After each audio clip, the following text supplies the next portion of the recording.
So we've now completed really phase 0 in terms of clearing the walls in the bathroom, and what we have is the following.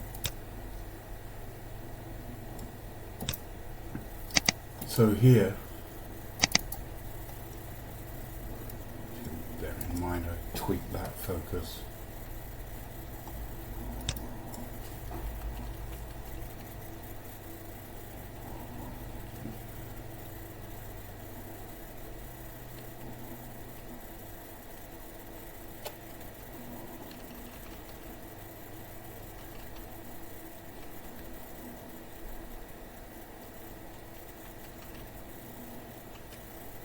Right, we had the drain in the floor,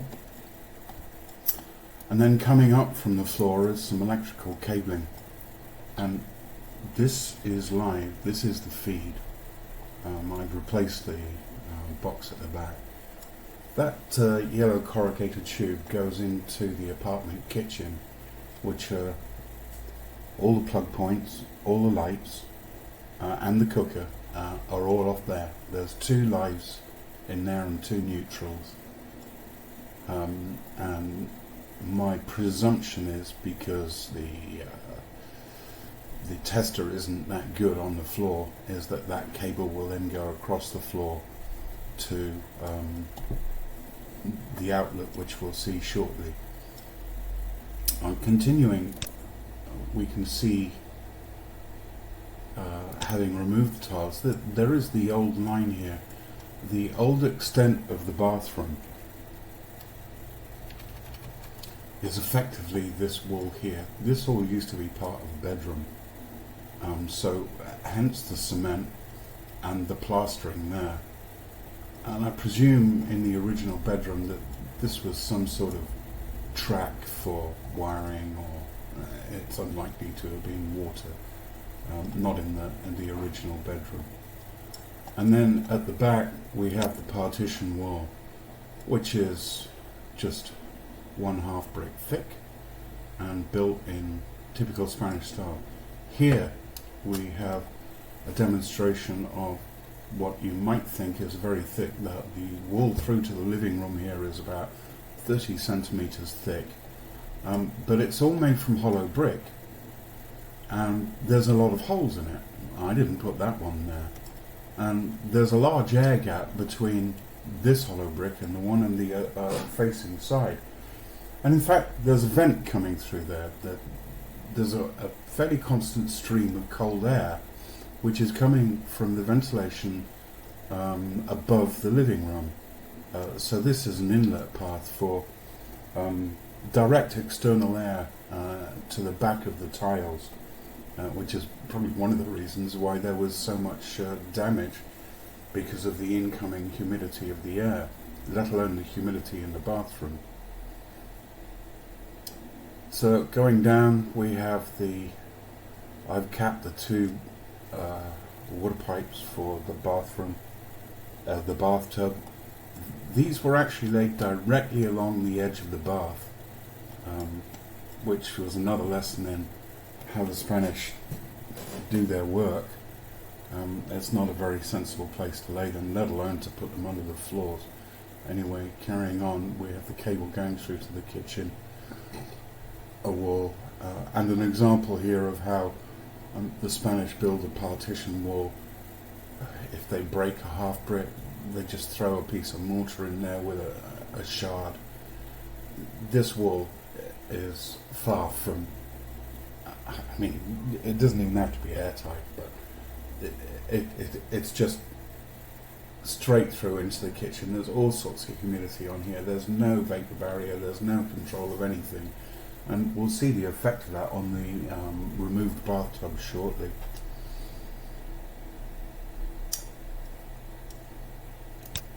Now, you can see in this one, this is actually a beam.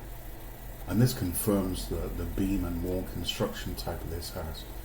There's a fairly solid reinforced concrete beam here, and everything else, and certainly in this wall, is just another, this is into the hallway, 1/2 brick thick partition wall which, as far as I can make out so far, doesn't even have a lintel above the door. It's just got a wad of cement and cut up hollow bricks. I'm coming back where the bathtub was. It's somewhat concerning that this is the original layer of tiles, which is actually considerably lower than the tiles in the hallway. And these are actually cut half bricks. So I would have expected cement there, but I'm kind of hoping that the subfloor isn't padded up with half bricks, but it may well be hollow bricks. And this was the outlet for the bathtub. There's no P-trap. And this is one of the reasons why the sewage from the toilet was coming straight back up this pipe into the bath. Not that a P-trap would have stopped it, but it would have certainly helped. More to the point, this hole here, this is sand. And it's unlikely to have always been sand. What's more likely is that the bath has been leaking for years, and that cement base has just degraded into sand. And I'm not really sure I want to find out how far that goes. And down here you can see the pipes, the water pipes, the bathtub going underneath the later tile addition to the floor. I don't know what this is. It's not copper. It could have been some very old cabling. It's not live.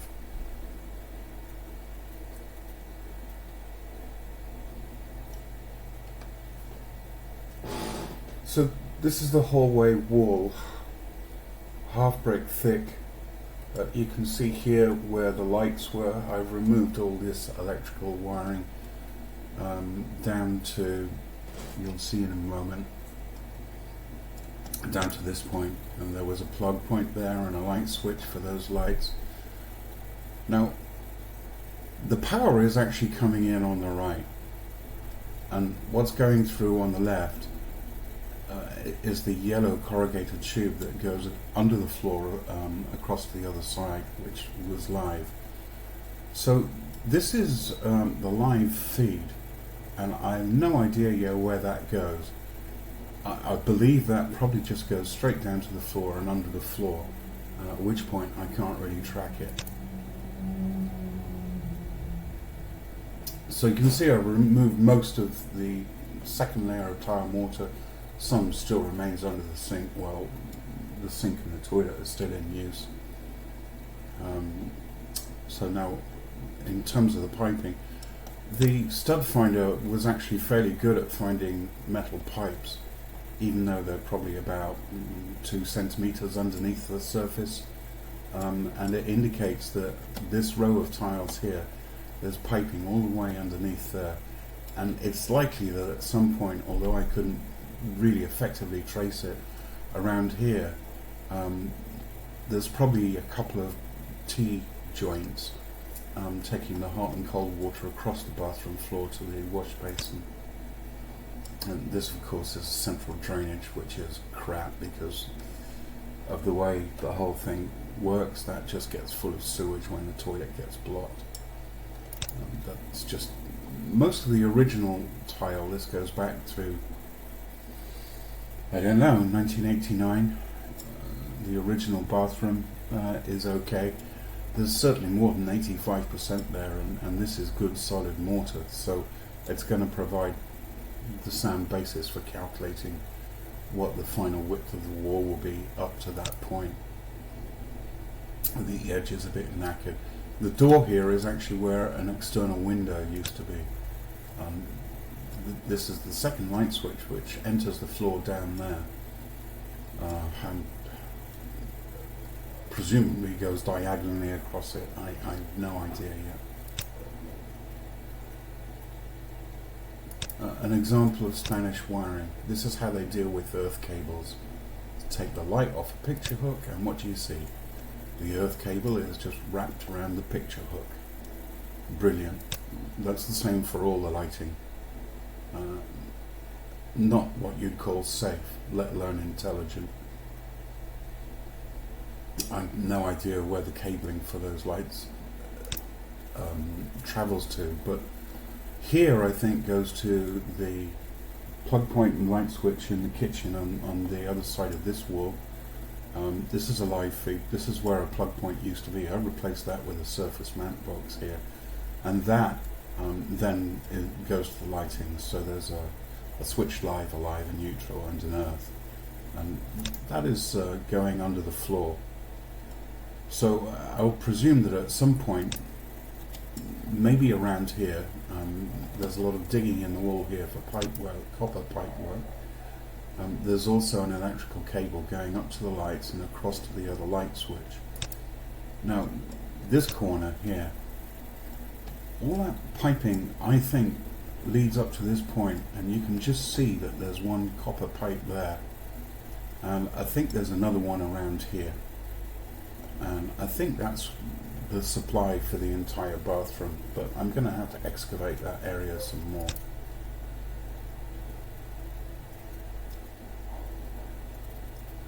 So the original mortar again is fairly good. All this is going, this door is being replaced because it's being moved along the wall to allow a 60 centimeter unit to go across this space, and it will be a pocket door, sliding pocket door. On the ceiling, just get rid of the glare of the work lamp. The ceiling I'm not bothered about. There'll be a false ceiling, and it looks as though the height of the depth of the false ceiling will be about 15 centimeters. I'm using flat ducting rather than round 100 mil or 4 inch. It's not going to make much difference, but I think what's going to control it is I want to use the full 2.44 meter height of the drywall from the new floor level, and the ceiling will just go above that. So I don't really care if we lose 20 odd centimeters of ceiling space. After all, that's where all the wiring is going to be routed to come down from there, and the lights and everything else.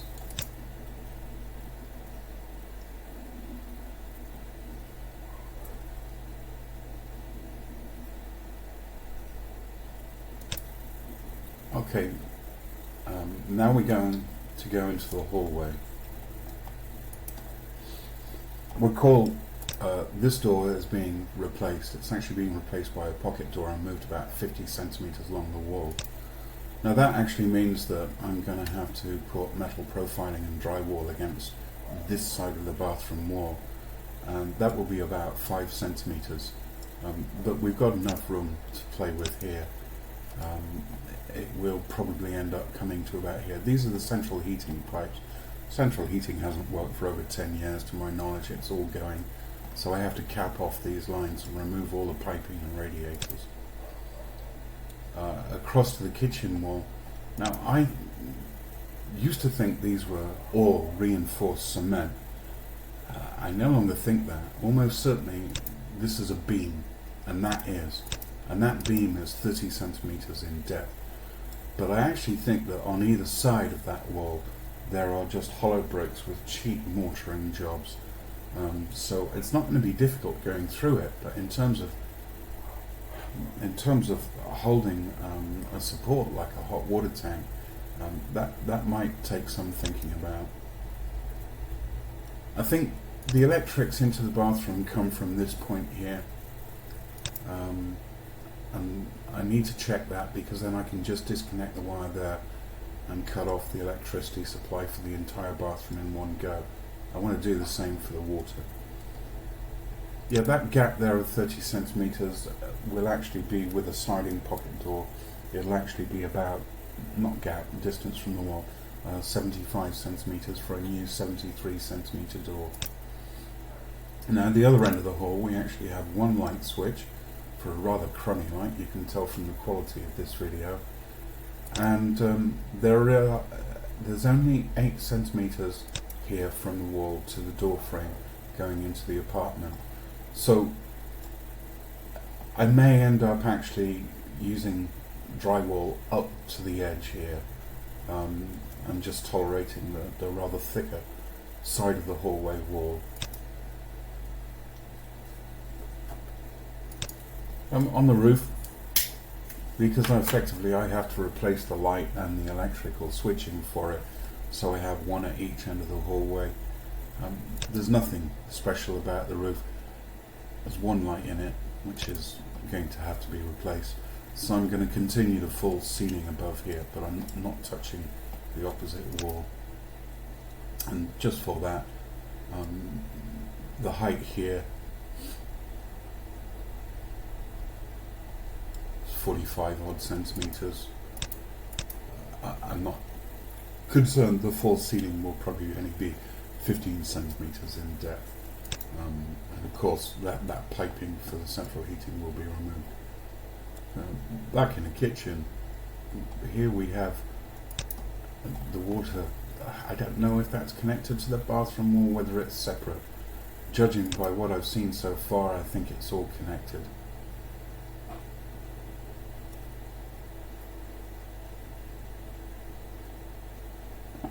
So even with the lighting here, you can't really see under there. There's a rather grotty P-trap.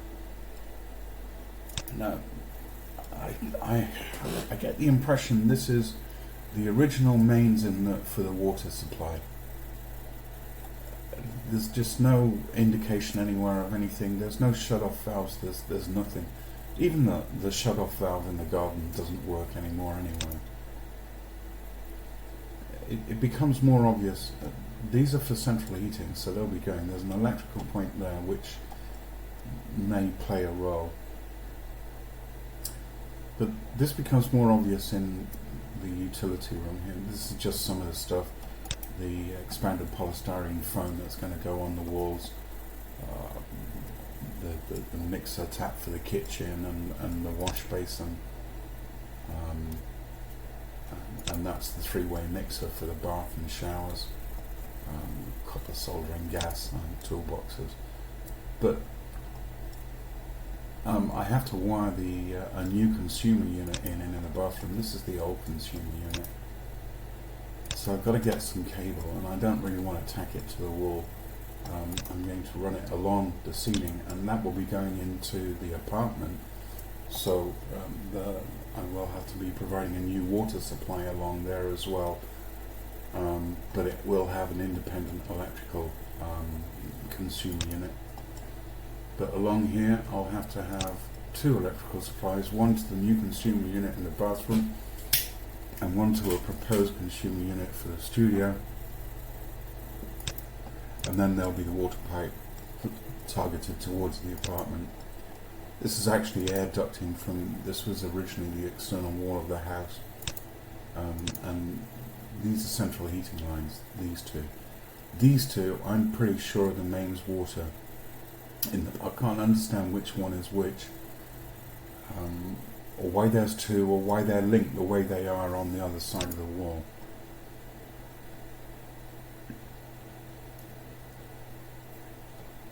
So we have all this exposed piping and all of the central heating piping, and ultimately even the water piping is being replaced by the system, the new system I'll be putting into the bathroom.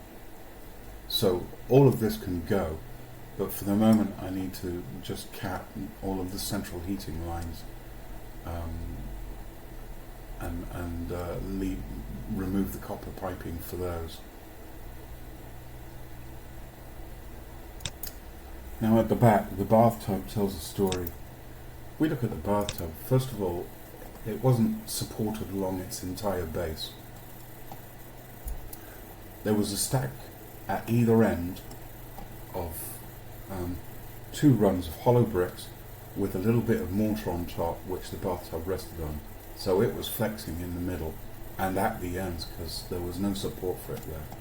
Now as we move in closer, what we can see is spots of rust, speckling of rust all over the place. Now on this side, this is the edge that was in the bathroom. The outlet there, if you look at it when it was in place, is on the left. And you can see that it's rusty, and it's almost certainly been leaking for God knows how long. And there's specks of rust everywhere, which means that there was condensation, whatever, coming in from all over the place. And that rust actually continues all the way up the bathtub. here in the middle especially. It may even be rusted through if you tap it with a hammer. Now on this edge here, this is the edge that was buried in the partition wall into the apartment kitchen. And this tells you something about the complete lack of vapor control and condensation in the bathroom. Because there's rust all along this, and this is mortared in. And yet there's still rust along it. So that bathtub almost certainly couldn't even be resold because of the rust. Just the cupboard and the dead washing machine from the apartment. I put the washing machine from the bathroom into the apartment. And here we have the metal profiling for all the dry warning, and in the black tube the PERT AL PERT multi-layer pipe, rigid, semi-rigid pipe for putting in the new water mains. In my apartment is the storeroom. We have here the sink, wash basin rather, some mortar, drywall, cement. The PEX are PEX piping, so all the plumbing is now, all the copper's going, it'll all be PEX.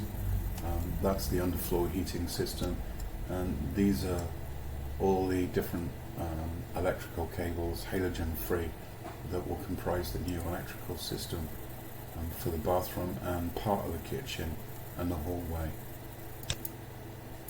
And now we have our insulation. So there was no ventilation, there's no insulation. So here's the majority of the insulation. Of course, we're going to use the expanded polystyrene foam as well. The brown box is the shower screen. That white laminated door, lacquered door is the new door for the pocket door, and we have some 4 meter lengths of autoclaved pine for odds and sods. The new water heater, 100 litre, and so the gas boiler is redundant and can be removed. This is the new toilet and the new bathtub, which is only 140 centimetres in width. A stack of MDF, all treated MDF, 10mm and 19mm, laminated drywall, normal drywall for the hallway, and 19mm MDF with some evacuation, PVC evacuation tubing, a whole bunch of parts down here for the metal profiling, and then odds and sods, which will include our ventilation solution, which is this Ventaxia with a humidistat, which is constantly on, silent fan with a humidistat and a timer control. So we're going to have ventilation and heating and insulation to deal with the humidity problem permanently, hopefully. So the next step is basically having all this is going to be taking up the bathroom floor and tracing and capping all the piping and electrical work before relaying the floor.